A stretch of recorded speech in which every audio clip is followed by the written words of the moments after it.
Hello, good morning students. तो आज जो है हम इंग्लिश ग्रामर में चैप्टर वर्ब पढ़ने जा रहे हैं। और ये बेसिक कंसेप्ट ऑफ वर्ब है क्लास 6 और 7 के लिए। जो भी बच्चे क्लास 6 और 7 में हैं, इस टॉपिक को, इसके बेसिक्स को समझें आप। और प्रीवियस कुछ वीडियोस हमने डाले थे यूट्यूब पे, जिसमें किसी का फीडबैक आया था शायद कि बोर्ड पे डिस्प्ले ठीक से नहीं आ रहा है। तो अभी थोड़ा कैमरा क्वालिटी का इशू है, उसके बावजूद भी हमने कोशिश करी है। शायद आज के वीडियोस में आपको बेटर क्वालिटी रहेगा, बोर्ड पे जो लिखा हुआ होगा। तो आज जो हमारा टॉपिक है वर्ब है, और क्लास 6 और 7 के लिए। तो सब इससे पहले हमने इंग्लिश ग्रामर का टॉपिक कवर किया था, टेंस। तो टेंस जो हम पढ़ते थे, उसमें सब्जेक्ट वर्ब एग्रीमेंट भी पढ़े थे। Subject verb agreement.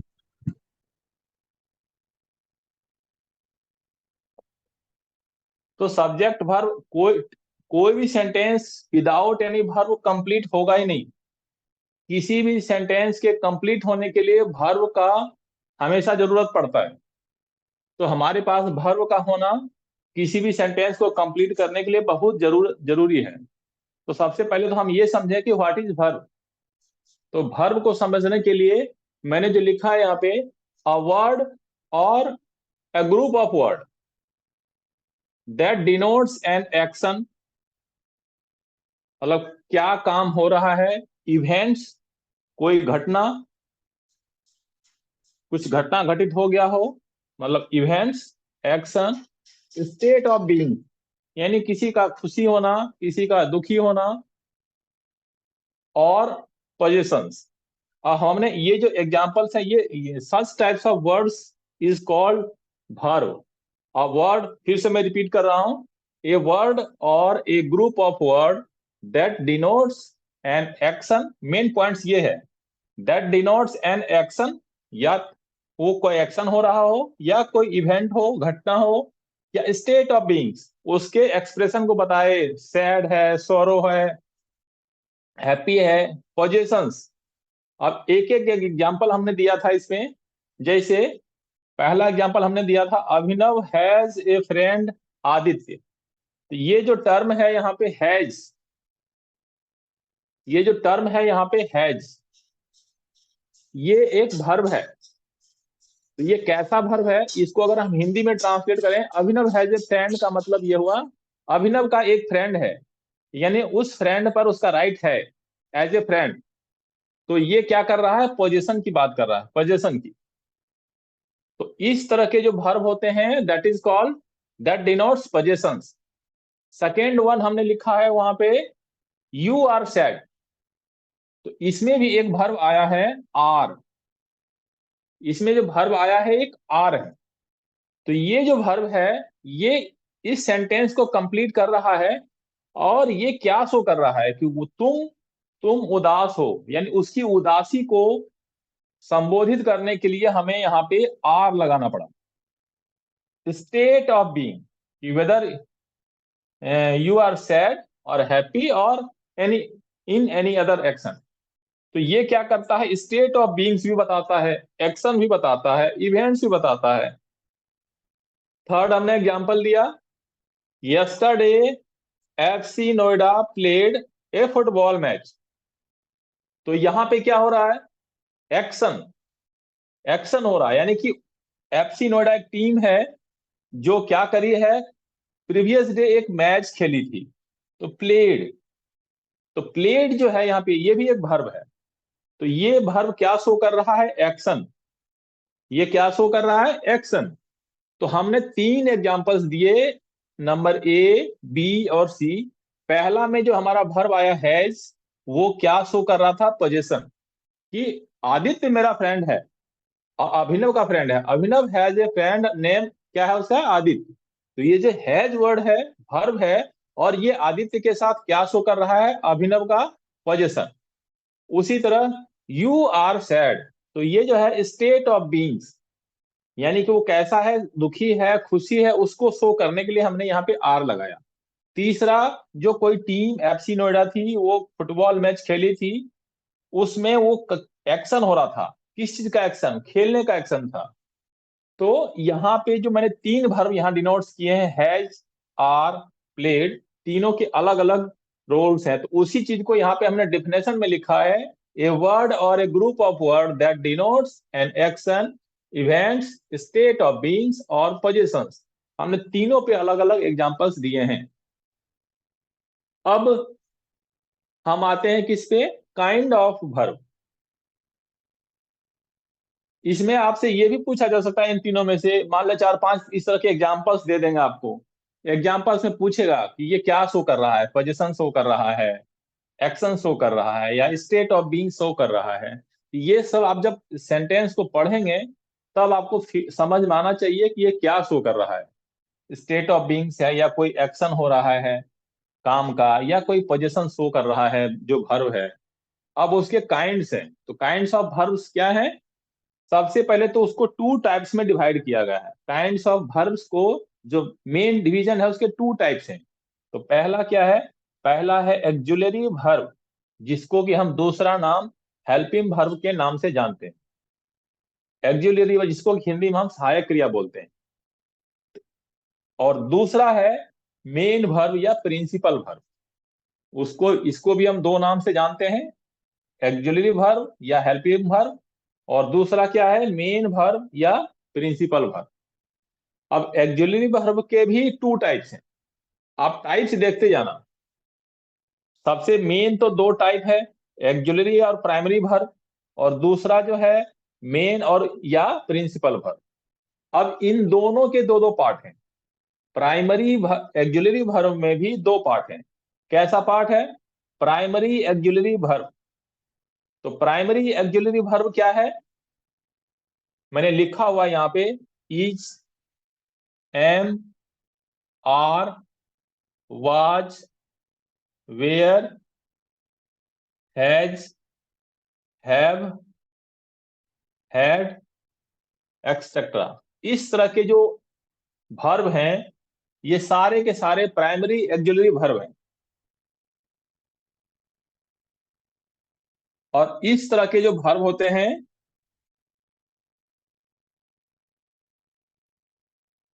ये हेल्पिंग हेल्पिंग वर्ब के रूप में काम आते हैं।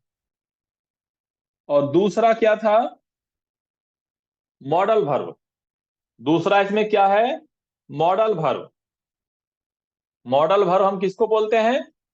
जैसे may, might, can, could, shall, should,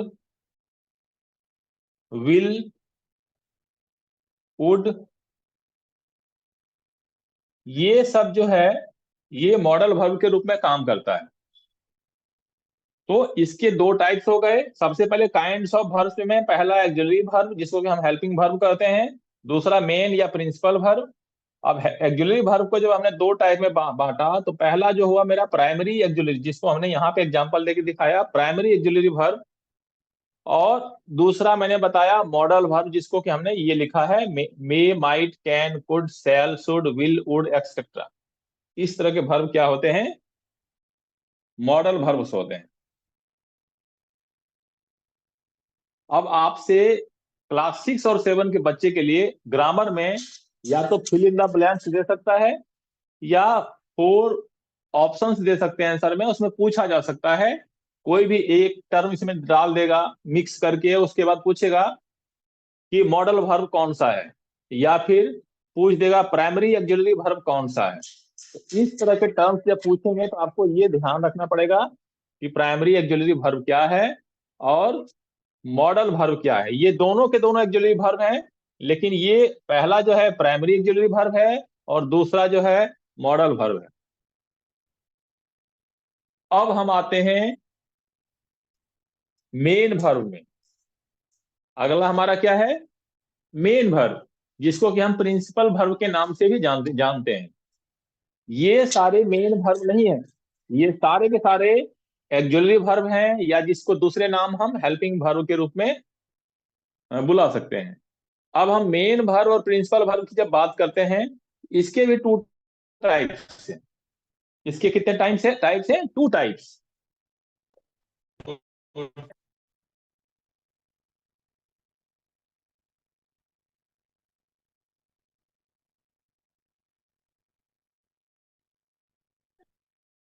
types में जो है, पहला है ट्रांजिटिव वर्ब। ट्रांजिटिव वर्ब क्या करता है?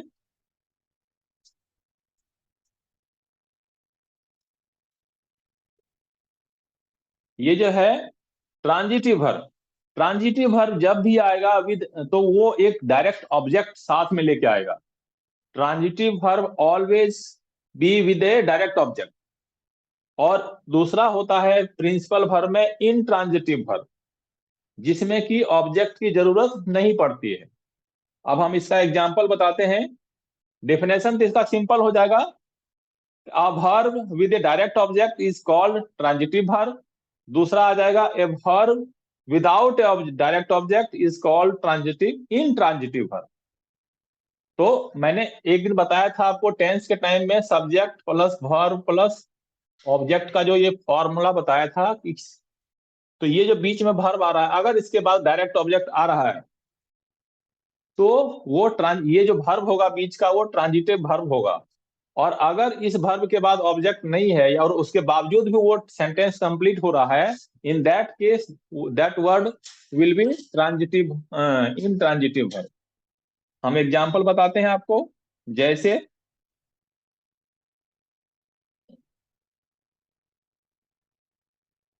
मैंने लिख दिया सी गिव्स, वह देती है, या वह दी, सी गेव, गिव्स लिख दिया, सी गिव्स। इससे सेंटेंस हमको कंप्लीट सा नहीं लग रहा है। क्या दी, किसको दी, कुछ पता नहीं चल रहा है। और अगर हम यहां लिख दें सी गिव्स ए गिफ्ट, अगर हम ये वर्ड गिफ्ट वर्ड जोड़ दिए यहाँ पे, तो इसमें क्या हुआ? अब ये लग रहा है कि सेंटेंस कंप्लीट है, कि उसने क्या देती है? एक गिफ्ट देती है, उपहार किसी को दे रही है, वो किसी को एक उपहार देगी, सी गिफ्ट ए गिफ्ट। और अगर हम इसको ये गिफ्ट के साथ ये हटा दें, गिफ्ट के साथ गिफ्ट हटा दें, ये सेंटेंस अधूरा लगेगा। सी गिफ्ट, क्या दे रही है, क्या देगी, कुछ पता नहीं चल पा रहा। इस तरह के जो वर्ब होंगे, ये ट्रांजिटिव वर्ब है, क्योंकि इसको एक ऑब्जेक्ट की जरूरत है यहाँ पे। और वो ऑब्जेक्ट क्या होगा? यहाँ पे गिफ्ट हो सकता है, कुछ और भी हो सकता है, कुछ भी ऑब्जेक्ट हो सकता है। तो ये जो वर्ब है, ये ट्रांजिटिव वर्ब होगा। दूसरा, जैसे यू रेस्पेक्ट, तुम इज्जत करते हो, या आप लोग इज्जत करते हैं। यू रेस्पेक्ट का मीनिंग यही हुआ, आप लोग इज्जत करते हो या तुम इज्जत करते हो।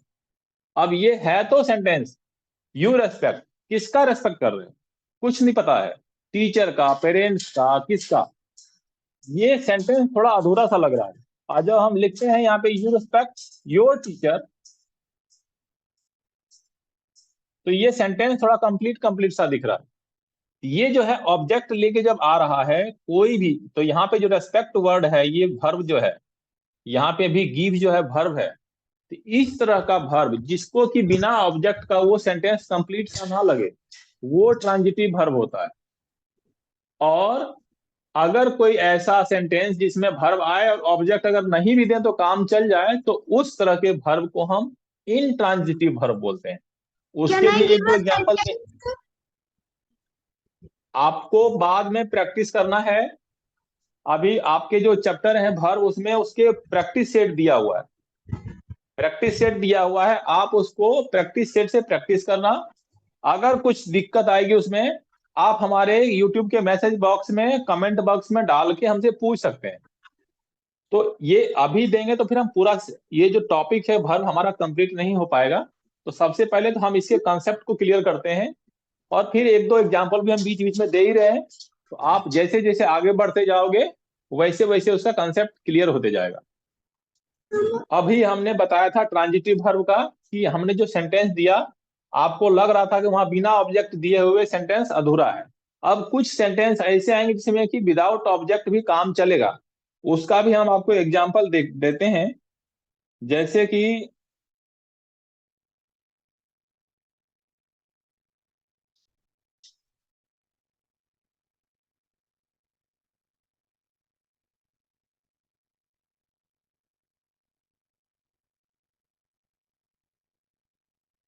The baby is crying. ये जो क्राइंग है, बच्चा क्या कर रहा है, रो रहा है। तो ये जो मेन वर्ब है, इसमें इसको ऑब्जेक्ट की जरूरत नहीं है। देंगे तो भी, नहीं देंगे तो भी चलेगा। बच्चा क्या कर रहा है, रो रहा है। तो ये सेंटेंस हमको कंप्लीट लग रहा है। हो सकता है वो दूध के लिए रो रहा हो सकता है वो खेलने के लिए रो रहा हो, वो एक अलग चीज है। वो हम डालने का ऑब्जेक्ट डाल सकते हैं। लेकिन ये जो क्राइंग वर्ड है, अगर हम यहाँ पे ही फुल स्टॉप देते हैं तो ये सेंटेंस कंप्लीट सा लग रहा है, क्योंकि बच्चा रो रहा है। अब हम यहाँ वही पे पहला सेंटेंस जो हमने लिखा था, सी गिव्स, ये थोड़ा अजीब सा लग रहा था। वो देती है, क्या देती है, क्या करती है, कुछ पता नहीं चल पा रहा था। इसमें हमने अगर लिख दिया था यहाँ गिफ्ट, या she gives mathematics book, math book, अगर हमने इस तरह का ऑब्जेक्ट कुछ डाल दिया तो लगता था कि वो कंप्लीट है। तो ये हो गया था जिसमें कि बिना ऑब्जेक्ट के काम चल जाए। जैसे इसमें क्या है, हमको ऑब्जेक्ट की जरूरत नहीं है, इसके बिना भी सेंटेंस कंप्लीट हो जाएगा और ऑब्जेक्ट देंगे तो भी चलेगा। तो यहाँ पे क्या है, जो क्राइंग वर्ड है, ये जो वर्ब है ये इनट्रांजिटिव वर्ब है, इसको ऑब्जेक्ट की जरूरत मैंडेटरी नहीं है उसके साथ। नेक्स्ट वन ले सकते हैं हम, यू वेयर प्लेइंग,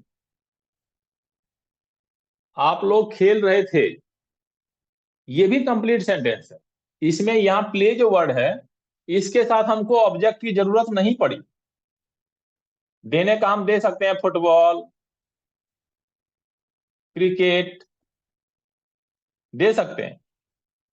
ऑब्जेक्ट तो कुछ भी डाल सकते हैं, लेकिन इसके बिना काम चल सकता है। यू वेयर प्लेइंग, आप लोग खेल रहे थे, कंप्लीट सेंटेंस है।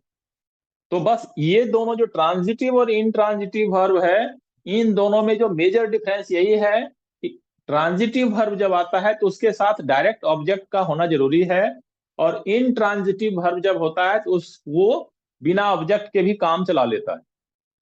तो अभी तक हमने क्या बताया था, वर्ब का डेफिनेशन बताया था, जिसमें जो क्या करता है, डिनोट करता है एक action, event, state of beings and position.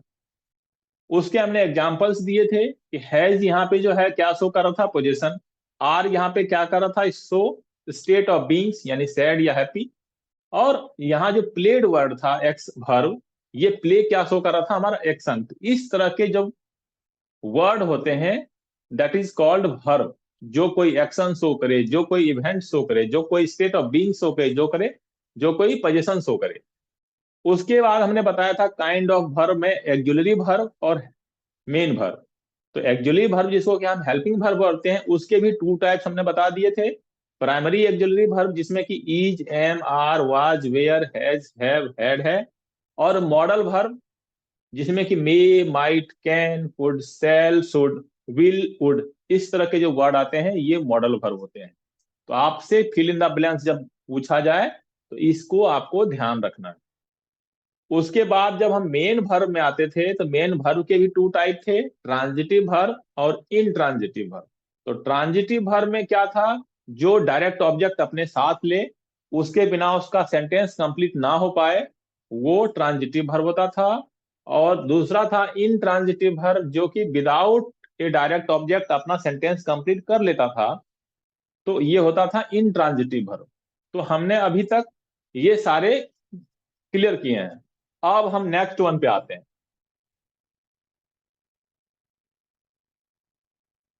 Verb आप लोगों के क्लास के हिसाब से छोटा सा है, तो बहुत बड़ा, लेकिन आपके क्लास के अकॉर्डिंग ये छोटा सा टॉपिक है क्लास 6 एंड 7 के लिए।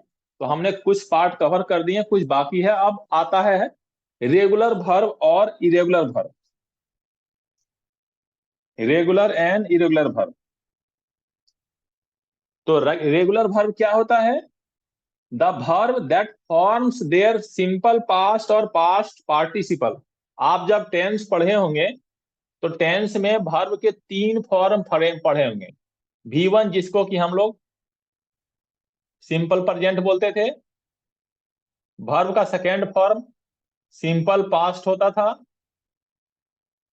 सिंपल पास्ट, और वर्ब का third form past participle.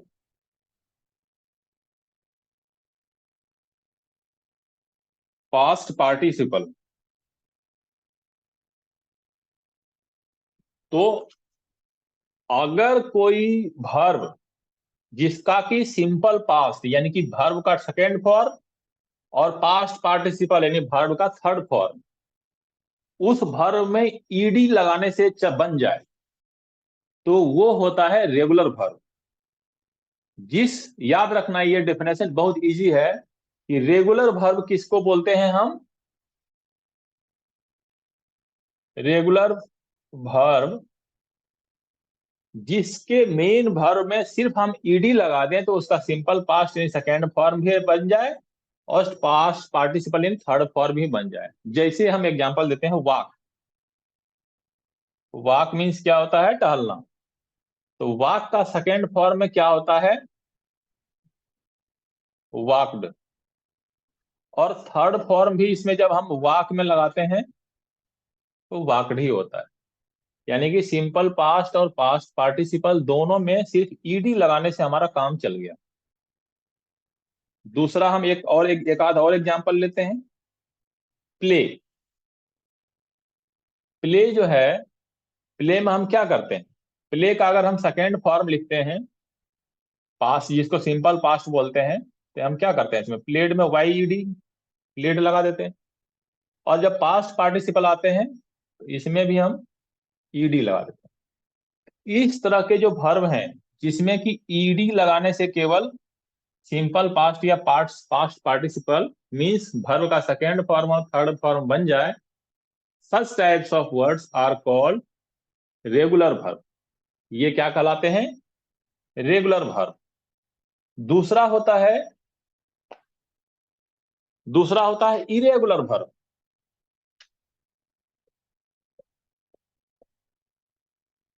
Irregular verb तो ऐसे मेन वर्ब जिसका कि हम सेकेंड या थर्ड फॉर्म यानी कि सिंपल पास्ट और पास्ट पार्टिसिपल ईडी लगा के नहीं बना सकते। उसके किसी का मिडिल का वॉवेल चेंज करना पड़ता है, किसी का आगे का वर्ड ही चेंज हो जाता है। जैसे एक एग्जांपल देखो, गो। गो में ईडी लगा के काम नहीं चलता है। गो का सेकंड फॉर्म होता है वेंट और थर्ड फॉर्म होता है गोन। ये तीनों चेंज हो गया। सिंपल प्रेजेंट में गो हो गया, सिंपल पास्ट में गो का वेंट बन गया और थर्ड फॉर्म में गोन हो गया। उसके बाद अगर हम आते हैं आगे, तो जैसे लेते हैं सीट। तो सीट का होता है सेट। अब यहाँ का देखो आई, ये जो भावेल था यहाँ ए में कन्वर्ट हो गया। थर्ड फॉर्म में भी सेट ही रहेगा। यानी या तो वो वर्ड ही कंप्लीटली चेंज हो जाता है या तो उसमें बीच का जो भावेल है वो चेंज हो जाता है। दूसरा लेते हैं हम, जैसे रन। रन मीन्स दौड़ना होता है।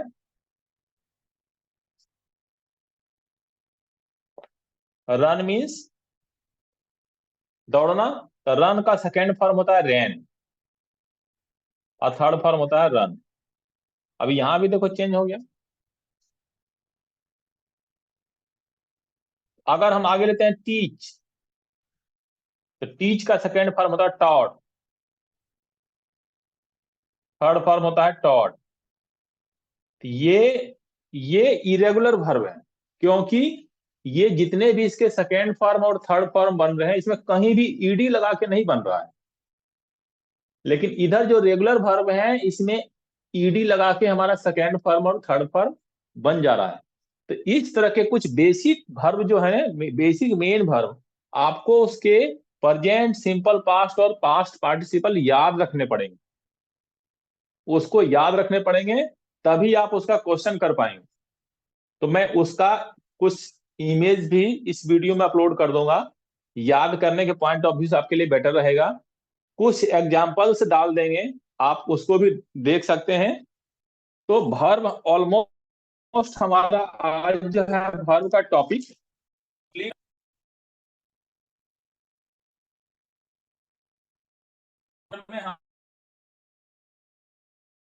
आप लोगों का काम क्या है, कुछ इंपॉर्टेंट जो वर्ब हैं, रेगुलर और इरेगुलर वर्ब, जो डेली यूज में काम आते हैं, आप उसको याद करो। उसको कैसे याद करना है, उसका प्रेजेंट फॉर्म भी याद करना है, सिंपल पास्ट भी और पास्ट पार्टिसिपल भी याद करना है। दूसरा, आपको ये याद करना है कि types of kind of verb कितने हैं। तो main kind of verb auxiliary और मेन वर्ब है, हेल्पिंग वर्ब और मेन वर्ब। अब हेल्पिंग वर्ब के भी टू टाइप्स हैं, प्राइमरी और मॉडल वर्ब। और मेन वर्ब के भी टू टाइप्स हैं, ट्रांजिटिव और इनट्रांजिटिव वर्ब। तो इस ये सारे को जब आपको प्रैक्टिस करेंगे, आप अपने प्रैक्टिस वर्क बुक से, उसमें देखना कि आप कर पा रहे हो या नहीं कर पा रहे हो। अगर कर पा रहे हो, इसका मतलब आपने इसके कंसेप्ट को समझ गया। और नहीं कर पा रहे हैं तो आप हमारे को कमेंट बॉक्स में डालना, हम उसका आपको रिप्लाई देंगे।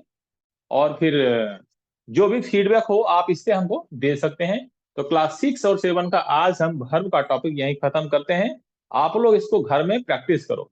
जितना ज्यादा प्रैक्टिस करोगे, जितना ज्यादा इस तरह के फॉर्म को, वर्ब के फॉर्म को याद करोगे, आप इंग्लिश ग्रामर में उतना ही बेहतर होते जाओगे। तो आज के लिए धन्यवाद। Thank you.